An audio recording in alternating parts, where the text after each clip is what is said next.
Olá, eu sou o professor Evandro Ramos, seu curso técnico em enfermagem.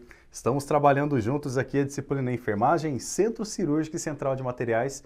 E nesta aula nós vamos trabalhar o item 2, capítulo 2 do seu material e abordar complicações respiratórias do procedimento cirúrgico, ok? É importante que a gente entenda que essas complicações, porventura, podem ser de entendimento bem simples, mas temos que ficar atentos a elas, porque o paciente ele pode evoluir para complicações graves a partir dessas complicações mais leves. E a partir daí, é claro, envolve o nosso papel tanto na emergência da situação que se desenrolou, quanto também na prevenção, obviamente, para evitar essas situações, ok? Nesse sentido, então, a primeira questão que a gente vai falar das questões respiratórias é a própria atelectasia.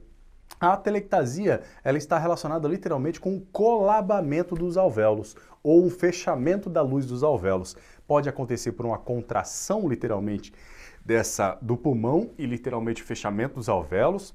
Em outras situações também, pode acontecer por conta de traumas. Nesse caso em específico, como é o procedimento cirúrgico, vamos falar de contrações, por exemplo, e até mesmo a resposta pelo procedimento cirúrgico. E literalmente isso desenvolve, a atelectasia, ela desenvolve uma limitação na expansão pulmonar, acumulando secreção traqueobrônquica, e isso traz uma dificuldade muito grande do paciente, do cliente, eliminar essa secreção. Então, embora tenha secreção dentro do pulmão, os alvéolos, eles literalmente começam a colabar, limitando essa expansibilidade dos alvéolos para fazer a troca gasosa, e o paciente, por conta da recuperação pós-anestésica, tem a dificuldade de tossir, expectorar, por exemplo. E esses aspectos influenciam na dificuldade, literalmente, desse paciente respirar. A atelectasia, então, a gente pode entender como um colabamento. O que é colabar? Eu tenho aqui uma luz e eu tenho agora um alvéolo colabado. Alvéolo com luz, alvéolo colabado. As paredes, elas se aproximam, às vezes até se juntam, ok? E aí, nessas ações, é importante que a gente entenda que os pulmões, literalmente, os funcionamentos, os alvéolos pulmonares, eles param de funcionar literalmente por conta dessa obstrução dos brônquios e também por esse tampão mucoso que acumula-se literalmente nessa árvore brônquica. Nesse sentido, então, a manutenção da ventilação é uma ação imediata, ok? Nosso da enfermagem. Então, literalmente propor a esse paciente, induzir esse paciente a um suporte ventilatório adequado, talvez com ambu, a um suporte ventilatório com oxigenoterapia, justamente para a gente dar atendimento mais expressivo e favorecer com que o oxigênio chegue lá em nível dos alvéolos para fazer a troca gasosa. Isso é bastante importante, ok? Algumas manifestações que esse paciente pode apresentar: um aumento na frequência e também permeabilidade das vias aéreas. É bastante importante, ele vai ter dificuldade, vai começar a respirar mais rápido, né, aumentando a frequência, isso significa taquipneia, ok? Nos termos técnicos médicos, e obviamente a permeabilidade das vias aéreas vão estar um pouquinho prejudicadas.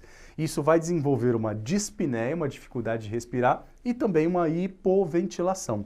E nesse processo da hipoventilação, a saturação de oxigênio desse paciente vai cair, e por isso, dependendo de onde ele estiver no processo do pós-operatório, se ele estiver na sala de recuperação pós-anestésica, por exemplo, ainda dentro do centro cirúrgico, ele vai ser monitorado com bastante frequência, porque os cuidados de enfermagem são intensivos dentro da sala de recuperação pós-anestésica.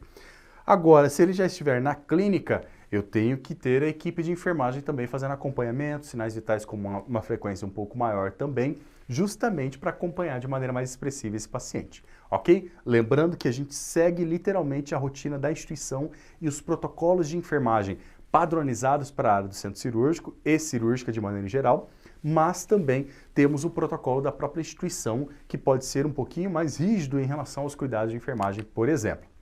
Bom, é importante que a gente, com cuidados de enfermagem, estimule a expectoração, a tosse desse paciente, a estimulação de exercícios respiratórios também, ok? A própria mobilização e a movimentação no leito, quando possível, se não tiver nenhuma restrição, também vai ajudar nesse processo, literalmente, de expectoração e melhorar esse aspecto da ventilação, realizar nebulização e oxigenoterapia conforme prescrição médica também e fazer a mudança de decúbito, favorecer até mesmo para esse paciente, nesse aspecto, dependendo do pós-operatório, é claro, para favorecer. Agora, se ele já estiver no pós-operatório um pouquinho mais tardio, o paciente dificilmente vai apresentar, por exemplo, a atelectasia, ok? Então é um risco mais presente no pós-operatório e imediato, tá bom?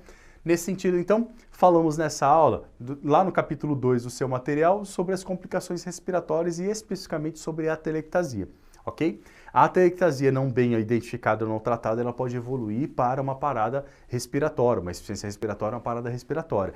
Por isso que é importante a gente estar atento, fazendo os cuidados de enfermagem específicos que já abordamos aqui em todas as aulas anteriores também, ok? Muito obrigado pela sua atenção e eu aguardo você na próxima aula.